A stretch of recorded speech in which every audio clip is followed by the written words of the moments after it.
guys, I should probably do a test of how my mic sounds before I actually start shooting, but I'm not going to. Alright, welcome back to my YouTube channel. If you guys have been here before, you already know what's up. If you haven't been, this is a channel where I do a lot of different things. So lately I've been really into like ASMR because I got this little mic and now I think I can do ASMR videos, but I don't think that I should, but I do. So now carrying on with our last ASMR video that we did, we are reading The Age of Innocence by Edith Wharton. And last time I tried reading, I was sick, so every time I had to take a breath, my throat tickled and I had to stop reading. So we didn't even get through the first chapter. A little bit of a recap. All I can gather is that some guy is at like an opera right now. I don't really know what's going on. I might try to interpret this while we read it. But I don't want to take too long with the intro because this video is going to be completely unedited, uncut. I'm not adding anything to it. I'm not taking anything away. She is just getting uploaded. Oh, but I do need a thumbnail.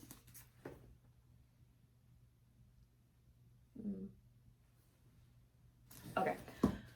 Oh, also in the background, I am playing videos from the Bagel Bro YouTube channel. If you guys don't know who that is, you should go check them out. They got some pretty fun videos. They're very different, but they're cool. So go give them a look and subscribe.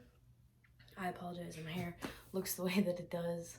I apologize if my face looks the way that it does.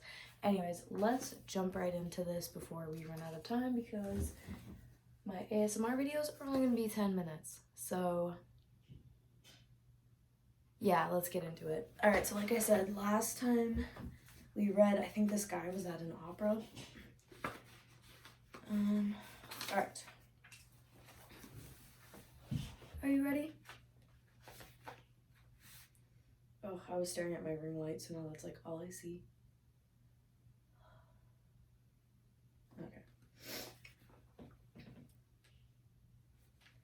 In the center of this enchanted garden, Madame Nilsson, in white cashmere slashed with pale blue satin, a reticule dangling from a blue girdle, and a large yellow, and also my reading out loud skills are horrible, but hopefully by the time we get to the end of this book, they will be better, but probably not. And large yellow braids carefully disposed on each side of her muslin. So many words in this book, I don't know.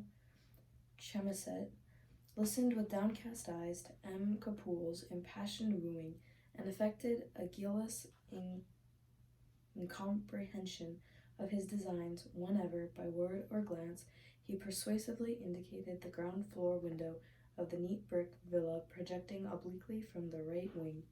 The darling, thought Newland Archer. That's the guy that we were reading about before.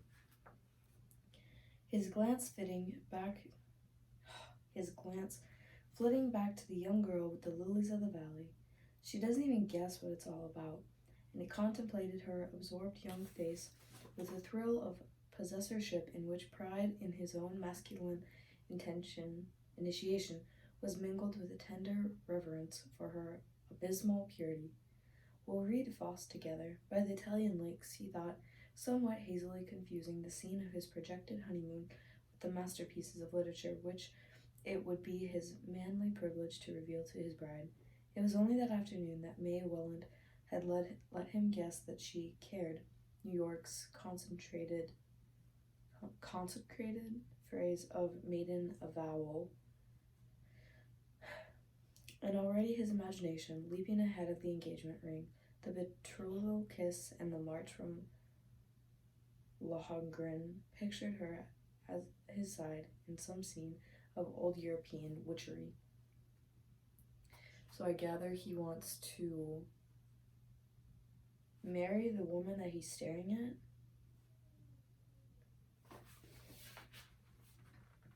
He did not in the least wish the future Mrs. Newland Archer to be a simpleton. He meant her, thanks to his enlightening companionship, to develop a social tact and readiness of wit, enabling her to hold her own with the most popular married women of the younger set, in which it was the recognized custom to attract masculine homage while playfully discouraging it. If he had probed to the bottom of his vanity, as he sometimes nearly did, he would have found there the wish that his wife should be as worldly wise and as eager to please as a married lady whose charms had held his fancy through 2 mildly agitated years, without, of course, any hint of the frailty which had so nearly marred that unhappy being's life, and had disarranged his own plans for a whole winter. So he was engaged, but then it went badly? How this miracle of fire and ice was to be created, and to sustain itself in a harsh world, he had never taken the time to think out, but he was content to hold his view without analyzing it, since he knew it was that of all the carefully brushed, white waist-coated, button-hole flowering gentlemen who succeeded each other in the club box, exchanged friendly greetings with them, and turned their opera-glasses critically on the side of ladies who were the product of the system. In matters intellectual and artistic, Newland Archer felt himself distinctly the superior of these chosen specimens of old New York gentility. He had probably read more, thought more, and even seen a good deal more of the world than any other man of the number. Singly they betrayed their inferiority, but grouped together as they represented New York, and the habit of masculine solidarity made him accept their doctrine on all the issues called moral. He instinctively felt that in this respect it would be troublesome, and also rather bad form, to strike out for himself. Alright, so he's hanging out with a bunch of old men that he thinks he knows better than. Sorry, my head is so dry. Well, upon my soul, exclaimed Lawrence Lefferts, turning his opera glasses abruptly away from the stage. Lawrence Lefferts was, on the whole, the foremost authority on form in New York. He had probably devoted more time than anyone else to the study of this intricate and fascinating question, but study alone could not account for his complete and easy competence. One had only to look at him, from the slant of his bald forehead and the curve of his beautiful fair mustache to the long patent leather feet at the other end of his lean and elegant person, to feel that the knowledge of form must be congenital in any one who knew how to wear such good clothes so carelessly and carry such height with so much lounging grace. As a young admirer, he had once said of him, "If anybody can tell a fellow just when to wear a black tie with evening clothes and when not to, it's Larry Lefferts." And on the question of pumps versus patent leather, Oxford, his authority had never been disputed. So he's kind of the head of the old men, it sounds like. "My God," he said, and suddenly handed his glass to old Sillerton Jackson. Newland Archer, following Lefferts' glance, saw with surprise that his exclamation had been occasioned by the entry of a new figure into old Mrs. McGoat's box.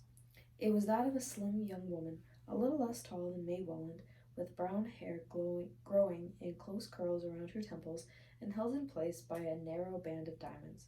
The suggestion of this headdress, which gave her what was then called a Josephine look, was carried out in the cut of the dark blue velvet gown, rather theatrically caught up under her bosom by a girdle with a large old-fashioned clasp. The wearer of this unusual dress, who seemed quite unconscious of the attention it was attracting, stood a moment in the center of the box, discussing with Mrs. Welland the propriety of taking the latter's place in the front right-hand corner. Then she yielded with a slight smile and seated herself in line with Mrs. Welland's sister-in-law, Mrs. Lavelle McGott, who was installed in the opposite corner. Okay, so a very hot girl walked into the room. Mr. Sillerton Jackson had returned the opera glass to Lawrence Lefferts. The whole of the club turned instinctively, waiting to hear what the old man had to say, for old Mr. Jackson was as great an authority on family as Lawrence Lefferts was on form. He knew all the ramifications of New York's cousinships, and could not only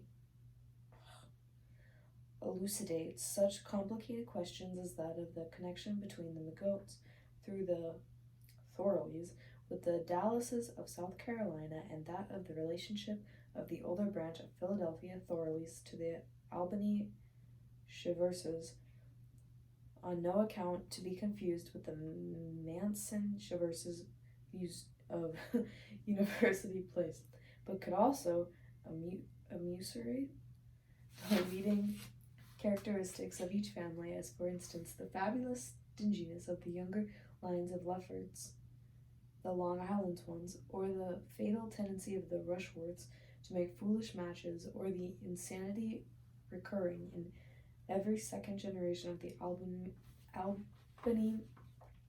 Chiverses, with whom their New York cousins had always refused to intermarry, with the disastrous exception of poor Medora Manson, who, as everybody knew, but then her mother was a Rushworth. Okay, so alright, they're saying, like, what's bad about each family, I guess. In addition to this forest of family trees, Mr. Sillerton Jackson carried between his narrow hollow temples and under his soft thatch of silver hair a register of most of the scandals and mysteries that had smoldered under the unruffled surface of New York society within the last 50 years.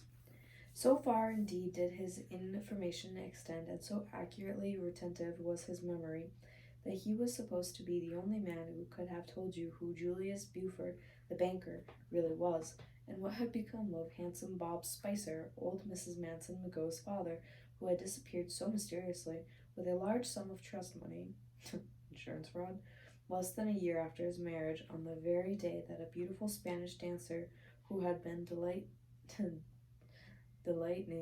thronged audiences in the old opera house on the Battery, had taken ship for Cuba.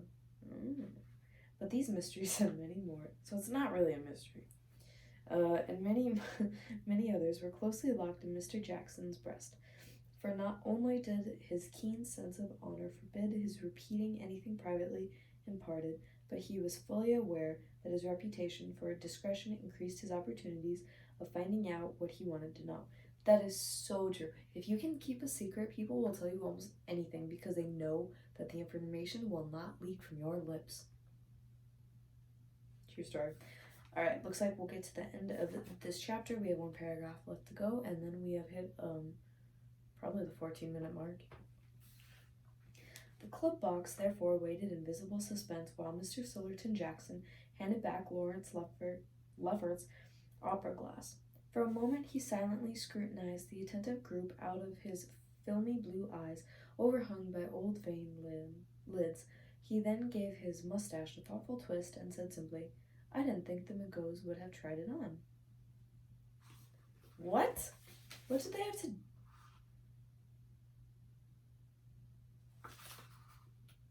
Try what on? Oh, that girl that walked in. I bet that's what he's talking about. Alright, anyways, yeah, we are almost exactly at the 14-minute mark, which means that no more book reading for tonight. I'm uploading this right after I film it, so this is like as fresh of a video as you guys can possibly get. I hope that you enjoy these videos because I really enjoy doing them, and I like practicing my reading skills, like my out loud reading skills, because it does help in conversation to talk a little bit more fluidly, and also it gives me a fantastic reason to finally read this book, because after I finish reading the book, I let myself buy 5 more. Alright, just kidding, but also kind of not really. Thank you guys for watching. I hope that you enjoyed this. I hope it was calming for you, and by the time we get to the end of this book, I promise we will know what's going on. I might have to read Spark Notes, but eventually we will figure it out. Alright, I hope you guys have a fantastic night or day or whatever it is right now when you're watching this video. Thank you guys so much for subscribing. Honestly, I really appreciate it. And if you have a YouTube channel that doesn't have a ton of subscribers, please let me know down in the comments down below, because I'm subscribing to channels that need a little bit of a boost, because I don't have a lot of subscribers either. So let's all just try to support each other. Like the Bagel Bro, I was watching his videos just to help him get his numbers up. And I'll do that for anybody that leaves a comment down below. We gotta support each other, right? Alright, anyways, I will see you guys again tomorrow, and I hope that you have a fantastic night. Good night.